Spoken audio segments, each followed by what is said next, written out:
everyone, how you doing? Welcome back to Rev and Restore. My name's Keith, and in today I'm going to be unveiling what I got for Christmas for my TVR Tamora. So I hope you all had a fantastic Christmas break, and let me know down in the comments below, what did you get for Christmas for your car?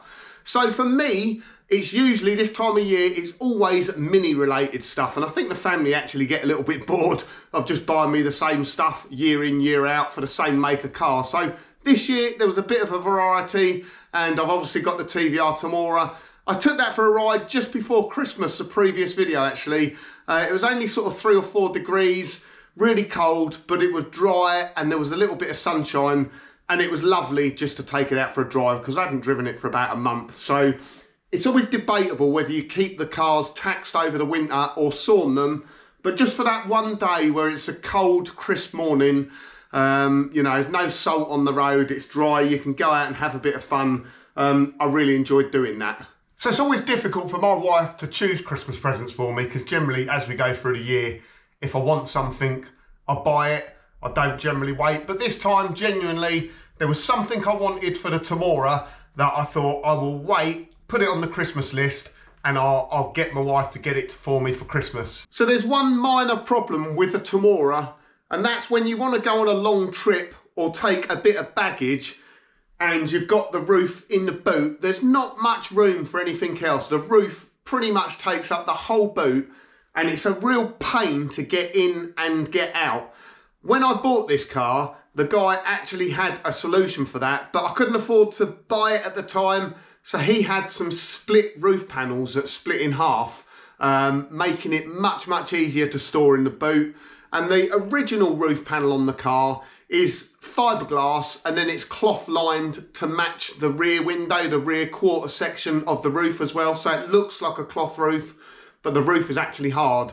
So the guy that I bought this car off, it was a bit like Inspector Gadget actually. He'd done that bonnet conversion, he'd done other very trick bits on the car, and he actually found the storage solution for the roof, which was basically to have it remade in 2 halves, and then he had it sprayed body colour, and it looks absolutely brilliant on the car. Almost looks like it's got a hard top on it. So I'll go into detail in a moment and I'll show the problems with getting the roof in and out of the boot.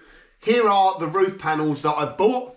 So like I say, they are in the original body colour. They were specifically made for this car, but they would fit any Tamora, to be honest. This is just a Tamora roof split in half, but what's gone on, and as I say, the guy's quite clever about it. One, he's sort of made this channel in here for water, to allow water to drain away, and it locks both panels in. And aside from fitting the original roof, it's no more difficult really. It's used all the same materials as was used originally, and the only extra bits are a couple of catches in here just to lock the middle panels in place. So let me show you what the problem is on the original roof with the car. Right, so like I say, when you're not using the Tamora roof, it goes away in the boot, which is all good, but obviously that does then restrict your boot space. So you can see it inside there. I will show in a moment, it is a complete and utter faff to get out. And even though I've probably taken the roof out of the car, in and out, probably 5 or 6 times now, I just find it no easier. It's a real pain. You have to get it at the perfect angle. Honestly, when they designed it to go into the back, they really did make it a very tight fit. I'm actually quite surprised. I thought the boot had less room than this. So yeah, I might have bought those roof panels for nothing, but they do look very nice on the car. So I just grabbed a suitcase. This is just a small, like, carry-on suitcase, you know, airline luggage that you get unless you fly EasyJet, and then you have to have a handbag. That actually fits in behind the roof panel all right, and taking in mind that'll be the centre line of the boot, you could fit 2 of those sort of cases in there. So enough for, you know, a couple of people doing a few days away. I was actually thinking about maybe doing some touring with this next year, maybe going over to Europe. And you've got a bit of room left here behind the speakers, but not much, to be honest. You do obviously have behind the rear seats, you've got some room there as well for storage, so it's not too bad. But let me show you getting this roof panel out now, because like I say, it is a real faff. I actually bet because I'm filming this is going to go perfectly okay. The first thing is you have to get the roof the right way round when you put it in. And well, from memory and as it's installed at the moment, that's the front end of the roof down towards the bottom. Now when you come to take it out, you have to pull it up at an angle and sort of try and wiggle it. This is literally as tight as it gets, so you're hitting the corner there, you're hitting there, and it's hitting at the back here as well, and you have to kind of wiggle it out, try not to scratch paintwork and things like that as you go, and there you go. Eventually it will come out, but like I say, that side has to go in at the bottom first.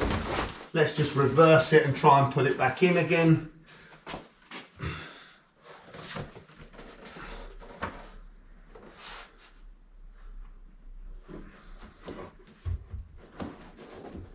I think going back in is probably worse, to be honest.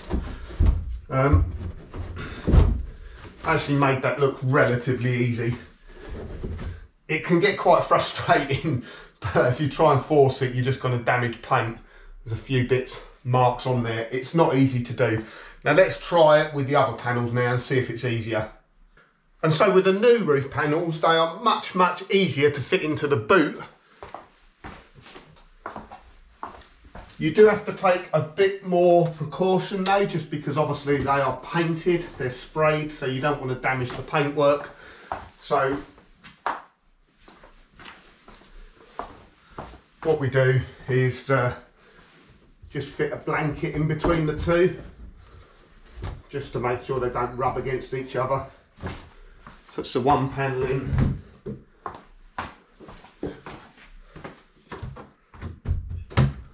And the second panel in. Very, very easy to put the panels back in. I guess it's debatable whether that gives you any more room. I would say I don't reckon it. It all depends how you're loading it. It's still the same amount of stuff in the same space. You can still get a suitcase in either side. It's probably a little bit tighter actually. So that will still shut. So you can still fit 2 suitcases in if you wanted to. Just check the other side quickly. So yeah, still fit 2 suitcases with ease. It's probably just a little bit easier to stow the panels in there and get them out than the faff of fitting that single panel in. So let's put them on the car now and just see what they look like, because I think visually they just look much nicer. Right, so that's a standard roof on, just to have a bit of comparison with what it looks like. Like I say, it's cloth covered, but it is a hard top roof. It's made from fiberglass, but obviously it matches the rear quarter. Let's put the other one on and see what we think. Let me know in the description, in the comments down below, what do you prefer? I thought I'd just point this out actually. So I'm just fitting the roofs now.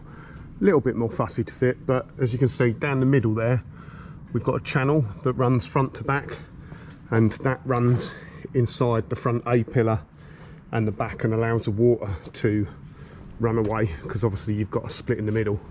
And there we go, that's with the split painted roof on. I don't necessarily like the split down the middle. I prefer the look though. It looks more like a hard top than it does a soft top now, even though, like I say, the original roof is a hard top anyway. Slight little bit more of a faff to fit, but I think the look of the car is nicer, looks a bit more aggressive. So like I say, let me know in the description down the bottom, what do you think? The only thing I would say, the fit, like the gaps are not perfect on it, but that is an original TVR roof as far as I am aware, an original Tamora one that's just been chopped.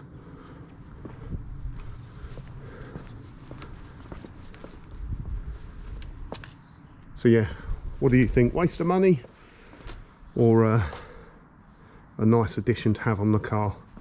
And also let me know what you got for Christmas. Anything interesting? So there we go, that's the TVR Tamora roof. Can't say I'm 100% happy with it. I thought it would fit better in the boot. It doesn't really save space. It is easier to stow away, but then it's more difficult to put the roof on. I've tried it with a bit of water and it leaks water at the back as well, so that's not great. Maybe I need to fiddle around with the adjustment because there is a little bit of adjustment inside. I do like the look of it though. When it's on the car, I really think it gives a bit more of a GT look to the car. Yeah, I like the way it looks with the roof on. In reality, are you going to go out in torrential rain? Probably not. It might get caught out. But it's all about the looks. It's all about the individuality. I mean, as I've said before, a TVR is an enthusiast car. You don't buy it because there's any logic behind it. It's much like owning a classic Mini. It's an enthusiast car. You buy it. They're very individual. People put their own touches on them. And there won't be another Tamora with a roof like that on it because that is custom made. So it is nice to have something a little bit different, like the front opening bonnet. So yeah, I'm not 100% pleased with it, but it is unique. It is different. And I do like the look of it. It's probably just not as practical as I thought it might be. So I hope you enjoyed the video this week. Please remember to give it a thumbs up. And if you're not a subscriber, please do consider subscribing. Cheers.